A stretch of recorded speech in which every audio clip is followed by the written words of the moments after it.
तो recently I made a video on the correct way to study mathematics, जो आपको ऊपर इस वीडियो के अंदर दिख जाएगी, मैं कहीं ना कहीं डाल दूंगा। और उसके बाद कई बच्चों ने मुझे रिक्वेस्ट किया कि भैया फिजिक्स पे भी इस तरह की एक वीडियो बनाओ कि what is the correct way to study physics like toppers. Okay, तो यहाँ पे मैं कुछ मिस्टेक्स बताने वाला हूँ जो बच्चे करते हैं नॉर्मली, जो टॉपर्स वगैरह या एटलीस्ट मैंने नहीं की थी अपने टाइम पे, और इनसे आप काफ़ी कुछ सीख पाओगे। So if you want to request a video you should follow me and DM me on my Instagram account, link description में मिल जाएगा। तो अगर कई बच्चे मुझे एक टॉपिक बोलेंगे तो मैं उस पर वीडियो बना दूंगा। All right.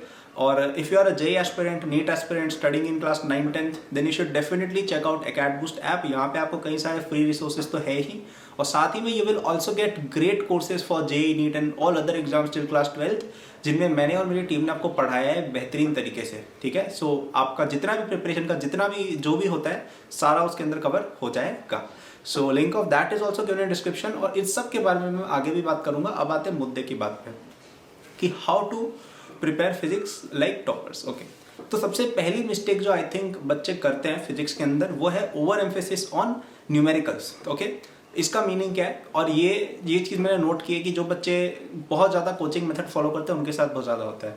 सो कई बच्चों को मैंने देखा है कि वो जब अपनी कोचिंग की शीट वगैरह कर रहे होते हैं तो उसमें न्यूमेरिकल वाले क्वेश्चन जो होते हैं बहुत ज़्यादा फोकस कर लेते हैं ना। न्यूमेरिकल का मीनिंग यहाँ पे ऐसे है जिसके अंदर आपको दिया हुआ है कि a block of 2.5 kg is falling down, assume g is equal to 9.8, another block of 5 kg is here, जिनमें नंबर दे रखे हों। ठीक है, अगर आप JEE का पेपर देखेंगे उसमें इस तरह के नंबर वाले क्वेश्चन रेयरली आते हैं, और अगर आते भी है तो उसमें कोई हैवी कैलकुलेशन नहीं होती है। What you should try to do is to solve algebraic question जिसके अंदर M1 M2 G इस तरह से वैल्यूज हो। ठीक है, जिसमें वेरिएबल्स हो उनको सॉल्व करो, बिकॉज उसको सॉल्व करने से आप ये क्वेश्चन तो कर ही लोगे और उससे आपकी फिजिक्स ज़्यादा बेटर डेवलप होगी। If you look at any standard text book, if you look at let's say IE रोडो, उसमें भी आप देखिएगा कि न्यूमेरिकल वाले क्वेश्चंस बहुत ही रेयरली होते हैं। उसमें ऑलमोस्ट सारे ही क्वेश्चंस एल्जेब्रिक होते हैं जिसमें अल्फा बीटा ABCD PQR ये सब होता है। Right, so this is one thing which I think you should follow. और इसका एक और एडवांटेज ये भी है कि इस तरह से अगर आप क्वेश्चंस बहुत सारे करेंगे ना जिसमें एल्जेब्रिक एक्सप्रेशंस हैं, so it will also make you much better at mathematics. ठीक है, जो फास्ट सॉल्विंग होती है, इक्वेशंस को एक साथ सॉल्व करना, ये सब चीज़ें आपको कोऑर्डिनेट ज्योमेट्री में भी काफ़ी ज़्यादा काम आती है पेपर में। Right, so if you do this well आपको इसकी अपने आप ट्रेनिंग हो जाएगी। ऑल राइट, तो आप ट्राई करें कि एल्जेब्रिक क्वेश्चन ज़्यादा करें। ओके, ये वेरी वेरी इंपॉर्टेंट है, और ये मैंने रेयरली सुना है किसी को एडवाइस देते हुए भी, और ये चीज़ बहुत इंपॉर्टेंट रहेगी। Next advice which I will be giving you is कि आपको थ्योरी पे भी एम्फेसाइज करना है। कई बच्चे क्या करते हैं कि फिजिक्स को एक प्रॉब्लम सॉल्विंग सब्जेक्ट समझ लेते हैं, which is understandable, because JEE के अंदर ऑलमोस्ट सारे, JEE नीट के अंदर ऑलमोस्ट सारे ही क्वेश्चंस आते हैं आपके problem based. Right, but still it is very important to read theory very very well. The reason for this is क्योंकि आपको फिजिक्स की अगर एक बेटर अंडरस्टैंडिंग डेवलप करनी है, for that theory is very very important. ठीक है, आप अगर दो बच्चों को लेंगे, एक बच्चा है जिस दोनों ने सेम कोचिंग मटेरियल कर रखा है, पर एक बच्चा है जिसने थ्योरी में बहुत ज़्यादा मेहनत कर रखी है, वो बच्चा डेफिनेटली ज़्यादा मार्क्स लाएगा, क्योंकि out of the box questions जब आ जाते हैं ना तो फिजिक्स के बेसिक प्रिंसिपल हमें काम आते हैं, और ये JEE एडवांस में स्पेशली बहुत ज़्यादा होता है। ओके, तो अगर आपको फिजिक्स की थ्योरी पढ़ने इसका बेस्ट सोर्स अगर मैं रिकमेंड करूंगा वो रहेगी आपकी NCERT। ठीक है, NCERT की अगर आप एक सिंगल रीडिंग भी कर लेंगे from starting till the end you will learn a lot of things. ठीक है, ऐसी ऐसी चीज़ें तुम्हें पता चलेंगी जो तुम्हें तुम्हारे कोचिंग में या किसी और स्टैंड बुक में मिलेंगी भी नहीं। Right, some of the chapters are really really well written. Fluid हो गया, आपका सॉलिड्स हो गया, ये चैप्टर्स बहुत अच्छे से NCERT के अंदर कवर किए हुए हैं, है ना, तो आपको डेफिनेटली जाके उसे पढ़ना चाहिए। Not to mention these days JEE main के अंदर और इवन नीट के अंदर कुछ क्वेश्चन थ्योरेटिकल भी आ रहे हैं NCERT से उठ के, प्लस इससे आपको बोर्ड एग्जाम्स में भी एक अपर एज मिलेगी, आपको बाद में टाइम कम देना पड़ेगा। सो आई स्ट्रांगली अर्ज एवरीवन कि आप फिजिक्स की थ्योरी पे भी ध्यान दीजिए। जो भी प्रूफ्स एंड डेरिवेशंस वगैरह होते हैं उस सब से आपकी थिंकिंग बहुत ज़्यादा डेवलप होती है। ठीक है, जैसे फॉर एग्जाम्पल एक क्वेश्चन आता है इस तरह का कि अगर आपका एक चार्ज है, उसका एक रूम के कॉर्नर के ऊपर रखा हुआ है, तो उसका फ्लक्स बताओ। तो अब यहाँ पे बच्चे यूजुअली जो कोचिंग वाले होते हैं उनको टीचर बताता है कि अच्छा ऐसे इमेजिन कर लो कि एक रूम के सेंटर में है, फिर 8 क्यूब से बना हुआ है जितना भी है। ठीक है, तो 1/8 of the flux of the cube, ऐसा कुछ समझ याद आ रहा है? जिन्होंने नहीं पढ़ा है टेंशन मत लो, एक कॉन्सेप्ट है जो तुम आगे पढ़ोगे। लेकिन अगर तुम थ्योरेटिकली पढ़ रहे होते, अगर तुम थ्योरी पे ध्यान देके पढ़ रहे होते हैं ना, तो ये NCERT में ऐसा क्वेश्चन है, इसको बच्चे खुद सोच के करना एक्सपेक्ट किया जाता है। और ये मैं खुद सोच के ही करता था जब मैं 11th-12th के जब मैं था ना अपने पढ़ाई वाले स्टेज में 11th-12th में, तब मैं ऐसे ही सोचता था खुद से। ठीक है। So this is the importance of reading theory. उससे आपका दिमाग खुद डेवलप होगा और आप चीज़ें खुद से सोचना चालू करोगे, स्पेशली जो आउट ऑफ द बॉक्स चीज़ें हैं, ठीक है। सो प्लीज़ मेक श्योर कि एटलीस्ट एनसीईआरटी आप रीड करें। मैं तो इससे एक स्टेप आगे गया था, मैंने रेस्निक हॉलिडे क्रेन एक बुक आती है उसकी भी थ्योरी मैंने रीड करी थी, और थोड़ा बहुत मैं फाइनमैन लेक्चर्स नाम करके भी आते थे वो भी पढ़ा करता था, हालांकि ये ज़्यादा हो जाता है। आप एनसीईआरटी कर लो, that is also good. Third जो सजेशन मेरी तरफ से रहेगा वो ये कि कई बच्चे फॉर्मूला पे ओवर एम्फेसिस कर डालते हैं, ठीक है। मैंने नोट किया कई बच्चे क्या करते हैं, और ये कोचिंग्स वाले ज़्यादा प्रमोट करते हैं, वो आपको हर एक चीज़ का फॉर्मूला रटवा देंगे। प्रोजेक्टाइल मोशन के अंदर हर चीज़ का फॉर्मूला एक है, इंक्लाइन के ऊपर रेंज का अलग फॉर्मूला, इंक्लाइन के ऊपर highest distance from the plane उसका अलग फॉर्मूला, मैकेनिक्स के अंदर पुलिस हैं, अगर 2 पुली है अलग फॉर्मूला, 3 वेट्स हैं अलग फॉर्मूला, ठीक है। करंट इलेक्ट्रिसिटी में भी अलग अलग तरह के रजिस्टर्स वाले पैटर्न बना के याद करवा देते हैं। This is not the correct way to study physics. Physics में अगर आप नोट करेंगे फॉर्मूले बहुत ही लिमिटेड हैं, पूरी फिजिक्स के अंदर 20-30 फॉर्मूला से ज़्यादा तो याद होने भी नहीं चाहिए, ठीक है। ज़्यादा क्या है, देखो मैकेनिक्स पूरी तुम्हारे न्यूटन सेकंड लॉ से बनी हुई है, ठीक है। उसके बाद चलो ग्रेविटेशन वाला और जोड़ दो, इसके बाद बाकी सब जो भी है वो डेराइवेबल है, ओके। अगर हम बात करें ये इलेक्ट्रोमैग्नेटिज्म की, केवल 4 लॉज हैं, मैक्सवेल की जो 4 इक्वेशंस हैं, बस यही है ना। और आपका मॉडर्न फिजिक्स तो पूरा इन सबसे डेराइव्ड है। तो फिजिक्स में फंडामेंटल इक्वेशन ज़्यादा है नहीं, और चलो ठीक है हम एग्जामिनेशन की तैयारी करें तो 30 फॉर्मूले याद कर लेंगे। अगर आप इसके आगे जाके जबरदस्ती के फॉर्मूले याद करोगे it will only block your thinking, okay. कुछ फॉर्मूले याद करने होते हैं, जैसे for example gravitational potential due to a shell या स्फीयर, ये सब जो चीज़ें होती हैं ना, रिंग वाली, ये सब चलो याद करने का मीनिंग है क्योंकि इन पे क्वेश्चंस आते हैं और उनको एग्जाम में डिराइव करना डिफिकल्ट होता है, ठीक है।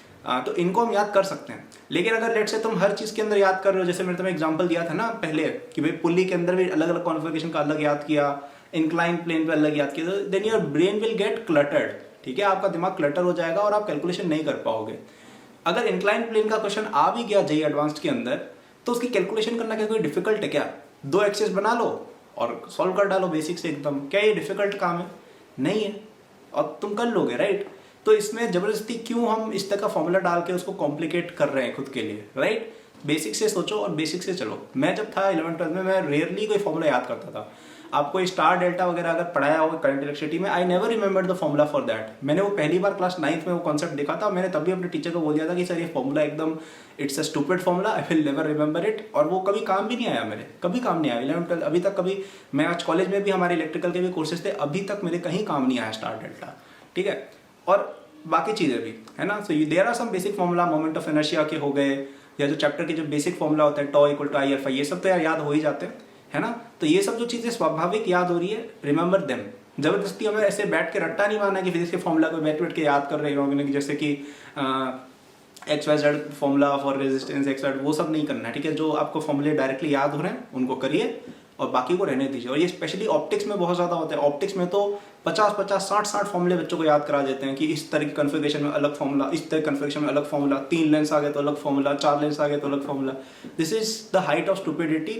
और ये स्पेशली ये कोचिंग कल्चर की वजह से आया है। ये कोचिंग वाले शीट्स के अंदर से याद करवा देते हैं बच्चों को कॉन्सेप्ट समझ में नहीं आता तो याद करवा देते हैं, और क्वेश्चन तो बनता नहीं है। JEE advance people are not stupid, they will not put questions जो आप फॉर्मूले याद करके कर लोगे, ठीक है। सो दिस फॉर्मूलाबाजी will take you nowhere. Basic से चलो। मैं तो इवन आपको बता रहा हूँ, जेईई मैं जब प्रिपरेशन कर रहा था ना, मैंने तो इवन ग्रेविटेशनल पोटेंशियल के फॉर्मूले भी बहुत कम याद कर रखे थे। जो कॉम्प्लिकेटेड है वो याद कर रखे थे, बाकी रिंग हो गई, इन सब का मैं खुद ही डेराइव किया करता था। कोई डेरिवेशन करना डिफिकल्ट है क्या? रिंग का पोटेंशियल में कैलकुलेट करना यहाँ पे कोई डिफिकल्ट काम है क्या? ठीक है, एलिमेंट लेके इंटीग्रेट कर डालो, सिमेट्री आर्ग्यूमेंट्स वगैरह लगा दो, मुश्किल से 2 मिनट लगते हैं, ओके। अब यहाँ पे कुछ लोग आर्ग्यूमेंट देते हैं कि अरे इससे टाइम सेव होता है। मेरे भाई, अगर तुम्हें ये सब करके टाइम सेव करना पड़ रहा है ना पेपर में, तो यानी तुम्हारी प्रिपरेशन अच्छी नहीं है, ठीक है। अगर तुम्हारी प्रिपरेशन अच्छी होती है ना, तो तुम क्वेश्चंस कर लेते हो, तुम्हें सारे फॉर्मूले अगर याद हैं, मतलब जो याद होने चाहिए वो कॉन्सेप्ट्स याद हैं, तरीके याद हैं, कैलकुलेशन स्पीड अच्छी है, तो फिर तुम्हें ये छोटे छोटे टाइम सेव करने की जरूरत नहीं पड़ने वाली है। ऐसा पेपर नहीं आता जेईई एडवांस का, ठीक है। मेरा जब जेईई मेन का पेपर हो गया था, मैंने सारे क्वेश्चन कर लिए थे, मेरे पास 10 मिनट बच गए थे, ठीक है। इवन जेईई 10 या 5 मिनट जितने भी थे, जेईई एडवांस में भी मेरे पास आधा घंटा लास्ट का दोनों पेपर में बच गया था, which I use for checking and all that. तो ऐसी बात नहीं है कि ये सब करके टाइम सेव होता है, alright. So now I will not make this an unnecessary long right. I think you got the idea. So I will quickly summarize what I said and I will tell you more. But before that I would like to tell you कि you should definitely go and check out AcadBoost app. उसके अंदर जो आपको necessary फॉर्मूले हैं वही मिलेंगे physics में और बाकी चीज़ों के अंदर भी, तो वहाँ पे तुम्हारा वो वाला काम हो जाएगा, ठीक है। और फ्री नोट्स वगैरह उसके अंदर है, तो वो तो एक बेहतरीन चीज़ है ही।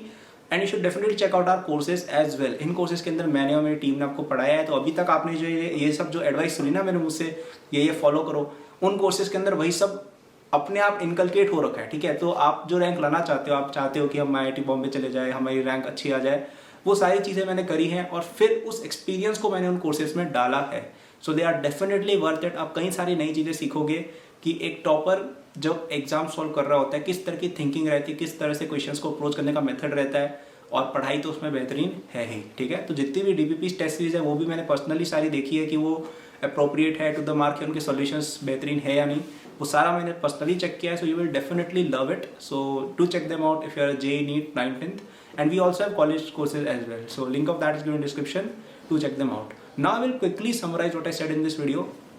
The first thing which I said is कि आपको फोकस करना है एल्जेब्रिक क्वेश्चंस पे ज़्यादा, जिस तरह क्वेश्चन लेट से इरोडो के अंदर या स्टैंडर्ड बुक्स में मिलते हैं, ना कि कैलकुलेशन बेस्ड क्वेश्चन। तो कैलकुलेशन बेस्ड क्वेश्चन देखो थोड़े बहुत अपने आप हो ही जाते हैं, बीच में ही जाते हैं, प्लस JEE के अंदर कैलकुलेशन बेस्ड क्वेश्चन थोड़े कम आते हैं, मतलब आते हैं बट वो कैलकुलेशन इतनी सिंपल होती है कि 1 into 1 या √2/√2 इस तरह की चीज़ों को कैंसिल हो जाती है। You will not be suppose to multiply 1.69 into 3.748, ऐसी कैलकुलेशन यूजुअली नहीं आती है। Okay, second advice which I gave was कि आपको थ्योरी पे भी एम्फेसिस करना है। So please read NCERT, it is a great way of learning theory.